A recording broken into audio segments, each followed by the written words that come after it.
Japon quand j'y habitais. Et ce qui m'a intéressé, c'est déjà la technique. C'est une photographie argentique qui n'est pas retouchée. Donc ça peut paraître un peu comme un collage.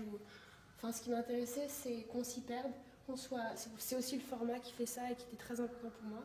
C'est ce truc d'échelle où on se demande sur quel plan on est, si c'est un plan vertical, si c'est une vue d'avion. Et on a des éléments qui nous rappellent un petit peu que c'est un plan vertical, où en fait c'est les montagnes au Japon, et c'est la végétation qui passe au travers, et c'est ce côté vraiment de truc un peu irréel, et pourtant vraiment ancré dans le réel, parce que c'est juste une photo prise comme ça, pas du tout retouchée. Donc ça c'est une photo du Japon. Et sinon après, dans la même démarche en fait, de différence d'échelle et de perte de repères, j'ai une autre série qui est là-bas, qui est des photographies d'Islande. Donc ça c'est des photographies d'Islande que j'ai prises dans un voyage il y a 2 ans. Et donc ce qui m'intéressait, donc c'est ça, c'est cette espèce d'abstraction. On s'y perd, on ne sait plus si c'est des fonds marins, si c'est organique ou pas. Et en fait, les couleurs sont les couleurs réelles, pas du tout retouchées, c'est la même chose. Et c'est des fumerolles.